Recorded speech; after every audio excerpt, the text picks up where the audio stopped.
സംസ്ഥാന സ്കൂൾ കലോത്സവത്തിൽ വിവിധ വേദികളിൽ മത്സരം പുരോഗമിക്കുന്നു. വിവരങ്ങൾ നൽകിയത് ശ്രീകുമാർ. യുവജനോത്സവത്തെ കുട്ടികളും നാട്ടുകാരും നെഞ്ചോട് ചേർത്തിരിക്കുകയാണെന്ന് പൊതുവിദ്യാഭ്യാസ ഡയറക്ടർ എസ് ഷാനവാസ്. കലോത്സവം 3-ാം ദിവസത്തിലേക്ക് എത്തി നിൽക്കുമ്പോൾ മത്സരവീര്യവും നിലവാരവും കൂടിയതായും അദ്ദേഹം ദൂരദർശൻ വാർത്തകളോട് പറഞ്ഞു.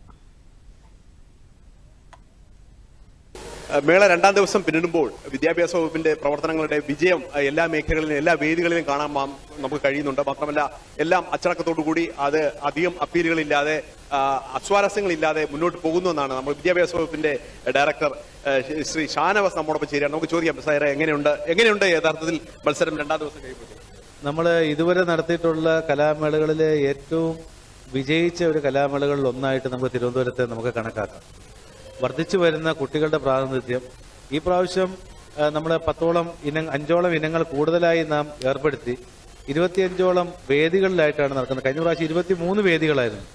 കുട്ടികളുടെ എണ്ണത്തിലും അതേപോലെ തന്നെ അവർ മത്സരിക്കുന്ന ഇനത്തിലുമൊക്കെ എണ്ണത്തിൽ കൂടുതലുണ്ടായെങ്കിൽ പോലും യാതൊരു വിധത്തിലുള്ള തെക്കുമുട്ടലും ഇല്ലാതെ ഒരു കുട്ടിക്കും ഒരു ബുദ്ധിമുട്ടും ഉണ്ടാവാത്ത രീതിയിൽ നമുക്ക് ഈ സമയം വരെ ഈ കലോത്സവം നമുക്ക് കൊണ്ടു നടക്കാൻ വേണ്ടി കഴിയും.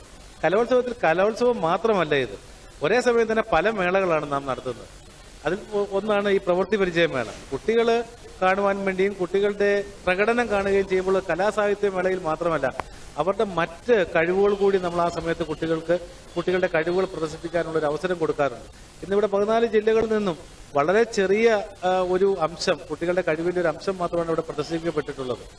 ഇന്ന് വിവിധ തരത്തിലുള്ള പ്രൊഡക്റ്റുകൾ ഈ കാണുന്നതിനെക്കാട്ടും ഒക്കെ എത്രയോ 100 കണക്കിന് പ്രോഡക്ട്സുകളും ഉൽപ്പന്നങ്ങളും നമ്മുടെ കുട്ടികൾ നിർമ്മിക്കുന്നുണ്ട്.